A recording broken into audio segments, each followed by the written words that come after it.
I guess you ready? Yeah. Yeah, go. First things first, how you feeling? Feeling good. Feeling really good. I mean, definitely happy. Still taking in the win, from yesterday, but excited for what we have next. Is that been something that's been bothering you all season long? Yeah, I mean, it's been bothering me for a good minute, but I mean, I'm a fighter. I mean, I don't let a knick-knack injury stop me from being who I am or affect the team in general. So I've just been dealing with it, and we're doing a lot of treatment. I stay in the training room, make sure I just do the best I can to take care of myself. With it being something you've dealt with all year, it's not something that's going to keep you out. No. I don't. Nothing, bro. We're in the Elite Eight. It's nothing going to keep me out. It's nothing going to keep me out. Did it hurt worse during the game, or was it worse after like adrenaline and whatever? It was definitely during the game, especially after the rebound that I got. I literally got the highest. I jumped all night and just landed right on it. But it was pretty tough in the moment. But I mean, I went to the back, tried to put some cushion on it, and not sure if that helped it at all. But I don't know if I put a little more pressure on it or not. But I still came out and tried to give for my team. I mean, I made a few mistakes, and I rather get out and let somebody else finish the game. That's the best thing about this team. With this team, y'all played a really tough non-conference schedule, Purdue, Creighton, teams like that. How do you think that prepared y'all for close games, especially in this tournament? Man, it prepares us a lot. I mean, those games, we came short in. We had the game. Bad coach always talks about, our percentage of winning those games, but we let, one or two things happen that to allow us not to. So, just taking those, learning from them, and I feel like, since, we still have a couple slip-ups throughout the season, but I feel like, since we're in this predicament now, it's just been great to see, us, learn lessons that we had in previously in the season and just apply them to what we have now. Y'all have had honestly a pretty good record in close games this year. How confident do y'all feel when a game's close and y'all are in it down the stretch? We're very confident in close games. We work on it every day in practice. It's called 70-70 games. Literally, play. It's really fun, honestly. Like it just teaches us to have a strong mindset. Play through adversity. No matter what. Either the team can start down or the team can start up. We really just challenge each other every day in practice with things like that. So that definitely carries over into how we finish the games. With this short turnaround, how beneficial is it that you guys have played this Clemson team earlier in the season? I know they might be different, but how does that benefit you guys? I think it benefits us really well. They have probably a little few, like 2-3 hours more rest than us right now, but we're ready. I mean, the first time we played them, we didn't think we had the best game plan, but this time around, like, our coach has been, oh my God, like they've been really outstanding on with the numbers and helping us understand where to attack and how we can be the best team possible on the court. I really give a lot of praise to them. I mean, because they put it right there in front of us. It's just all up to us to go and execute. Coach Oates said that you guys were going to celebrate for about 30 minutes after the game last night. How quickly did you guys get film and were breaking down Clemson when you got back? We had Clemson. I believe we had Clemson before we left here. So I mean, they had it uploaded. We were ready. I mean, that's the one thing I love about this team. I mean, we always have somebody working, and I mean, we understand the importance of moving on to the next play, moving on to the next person, and that's what's really been good for us. When we just take things game by game and continue to grow as a team, and just buy into anything coach is talking to us about. How different do you think this team is since the first time y'all played Clemson back in November?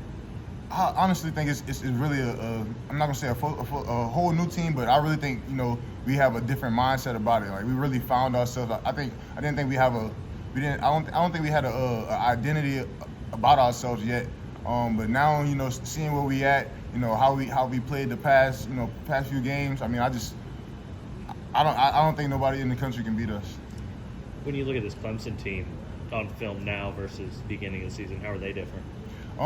They still pounded inside. They played through PJ. PJ is a talented player. That's a player I've seen come up. Living in South Carolina. We both from the same place. So I mean, it's very exciting just to see and get the matchup with him again. For the second round. It's gonna be exciting. I mean, I feel like what our coaches have and plan, like we're prepared for this game, and I mean, it's just up to us, to go out and execute, play for each other, play for our brother, and make it happen.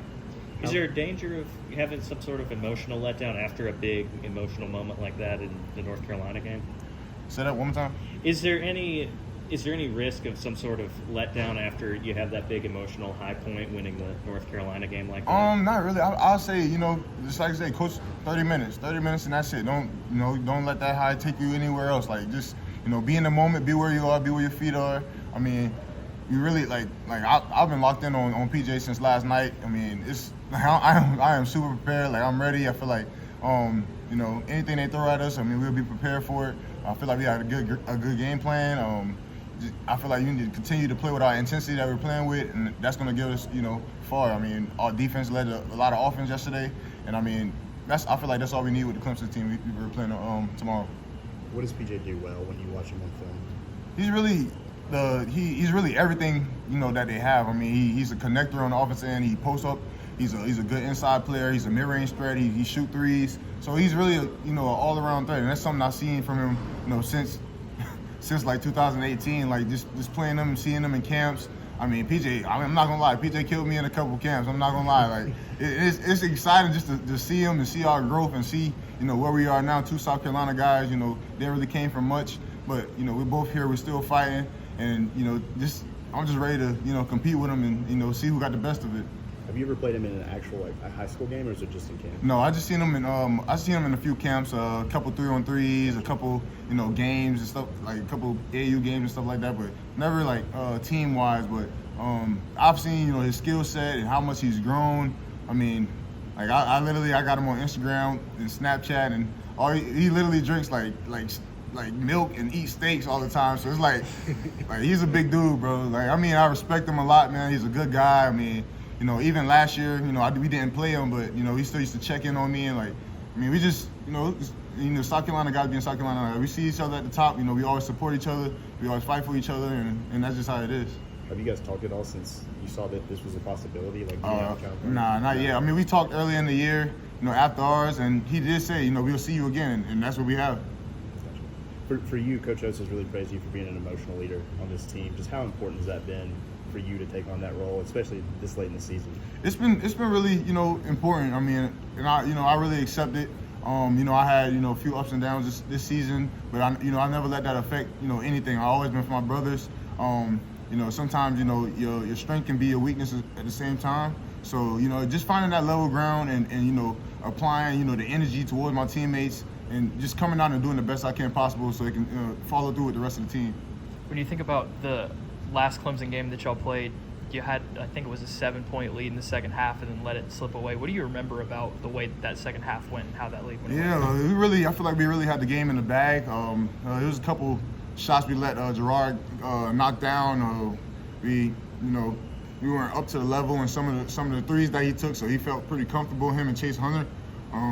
I just feel like that's something we got to apply going into the next game. Make sure they pressure feeling us, running them off the 3-point line because that's what they like to do. Just bonding together and playing with some connectivity. As a South Carolina kid, what would it mean to you to knock Clemson off on the way to Alabama's first Final Four? To knock 2 South Carolina teams off, being from South Carolina, it would be amazing. I mean, I feel like it's a lot of people back at home, watching.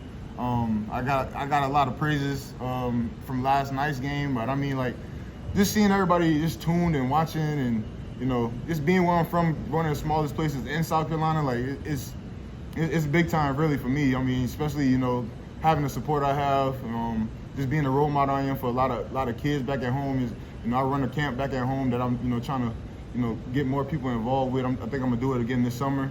But just being able to go back and tell those stories to the kids and helping them find aspirations of doing what they really love instead of falling into violence and all the other stuff going on back in the small city where I'm from, because it's really rare to make it where I'm from, and I just want to set that big example for everybody to be a change and to make a change when you can, because a lot of people come from great families, but they get caught up in a lot of the extra stuff around it. So I really just trying to be a great role model, for everybody there, and just carry it on from there and let them become, you know, a role model for somebody else as they get older. I know we talked a lot about PJ Hall, but they've been pounding the paint, the two bigs, kind of do a little bit of both. What are your kind of feelings on Shiflin and his game and how that complements PJ and how tough it is to defend? Yeah, I mean, it's really tough to guard, you know, pretty much both of them. I mean, both of them are great inside presence. I mean, you worry about PJ too much. You got Shiflin, you know, coming in, grabbing a rebound, tipping it up, making another play. Like, I think he had 14 boards against us the first game. Like, we can't let that happen again. You know, we gotta, you know, be better on the smash downs. We gotta be more physical. You know, we gotta, you know, play with more connectivity. We gotta talk. So it's a lot of things that I feel like we picked up from that last game up until now that we're way better at, and I feel like, you know, we'll apply that tomorrow. Any friends or family you think might be rooting against you in this one that might be Clemson fans? No, I know my high school coach. He's a big Clemson fan. But I think he's Alabama in this one. He's just been with me, you know, for the longest. I have some like friends and family that's Clemson football fans, but not too much of basketball. But I think, you know, everybody going for Nick Pringle and the Crimson Tide for this one. How important was it to beat a team in Charleston, also from your home state? It was. I mean, it's really big time. I mean, that's one of the schools I got recruited by, you know, coming out of high school. I mean, I didn't have much, you know, coming out of high school, but, you know, that's one of the teams. And Coach Pat, you know, trying to give me an opportunity to come out and play. So it really means a lot, you know, just to, you know, let like basketball really, you know, connects you with a lot of the world, you know, on the outside too. I mean, you meet a lot of different people. I mean, you see a lot of new places. So just you know, knowing where I've been and seeing where I'm at today, I mean, this just gives me high aspirations of where I can go in the future. You talked about the importance of the post in this game. How encouraging is it to see Grant do what he did last night? Oh my God, y'all don't understand. I mean, I kind of already figured he was going to have the game he had. The start of the game. I mean, before the game, you know, I was telling him, you know, a little bit about my heel, how I was feeling, telling him, you know, to be there for me and things like that. You know, only thing Grant said, man, this is the best I felt, you know, for a long time. And I mean, he really showed that last night. And I mean, you know, high praise to him. You know, I hope he continues to play like that, and I hope, you know, other guys, you know, feed into that and show, you know, that, you know, even if you're in a slump, even if you're not playing your best, you still can have that breakout moment at any time. Just keep your head, stay confident, you know, and just play hard. You mentioned getting to see like a lot of the world and stuff through basketball. What's the coolest thing you've seen because of basketball? I'm not gonna lie. I'll start from last year when we took a trip to Barcelona and Paris. I mean, that was truly amazing. I mean, just, you know, going out there playing different teams. We played a China team, played a team in Barcelona. I mean, just seeing, you know, different brands of basketball. You know, seeing new places. I mean, shoot, even being here in LA. I mean, this is my first time in LA. I mean, it's different. I mean, it's lovely. I mean, basketball just brings you so many things that if you can't afford, I mean, it gets you there. I mean, I can't even say like much about it. I mean, I just wish, you know, I had family that could, you know, experience this moment. I mean, I'm glad I'm able to, you know, experience this, to go back and tell them, and it's amazing. With this game being the opportunity for Alabama to go to its first ever Final Four in program history, what does that kind of mean to you to potentially be able to be the team that does that? Man, it's the best. It's the best thing that can happen possible. I mean, especially it being a team that we already seen this year, a team that we you know, we want some revenge on. Not necessarily revenge, but, you know, still buying in on what we learned from that first game, but, you know, coming back harder a little bit. So I think, you know, we're going to be really prepared for this game. I just love to see the intensity that we came out with, especially, you know, to end the game, to understand that we needed to sit down on defense and go hard to pull it out pretty much, and we definitely did that last night. Going back to what Matt said about you know, with this game not being a letdown, how much does that game earlier in the season, the fact that you guys have lost to Clemson, kind of motivate you if that is the case? It motivates us a lot. I mean, like, if we see any of these teams that we lost to, like, we're out to get them. Like, we really want it. Like, I mean, that's something Oats preach all the time. Like, we want to see anybody that think they're better than us. I mean, I feel like, you know, we weren't ourselves in those first games. We didn't find our identity, but now we found it. Just apply that energy. You know, carry every loss, every win. Don't get too high, don't get too low. I mean, just treat every game the same. Even if it's a mid-major, even if it's high, like, treat every game the same. I mean, and that's something I just, you know, try to preach, you know, to the guys. I mean, me being a, you know, I definitely consider myself a leader a lot, but last year I feel like I took a back seat. I mean, to Charles. I mean, I still was an emotional leader last year. Still gave a lot of energy, but this year, just try to carry on those messages that I got last year and applying it to this year, because I feel like last year the team we could have went even farther as well. I mean, but like we're here now, we're in the Elite Eight, and I mean, it ain't no stopping now. What changed after the SEC tournament for you guys this season? Because it felt like you sort of limped down the stretch there, and then go out in the first game there. What's changed since then? I honestly think we really set the tone of saying this is a new season. We didn't even watch film of that Florida game. We didn't even want to see it. Like it was just more of let's start fresh. It's 0-0. Now it's time to play. Like this was really matters. Like we could have won the regular season. Yes, we could have won the tournament, but this is what really matters, the big dance. So now that we're here, just taking everything in. There's a lot of guys that haven't been in this position before. Aaron Estrada, I mean, he's been in college for 5 years, and this is his first time in the dance. I mean, that's the kind of things you got to think about, going into games like this. I mean, no guy want to, go out easy. And I mean, like when you put it all together, with all the freshmen that we have, the seniors that we have, like we don't want to go empty-handed.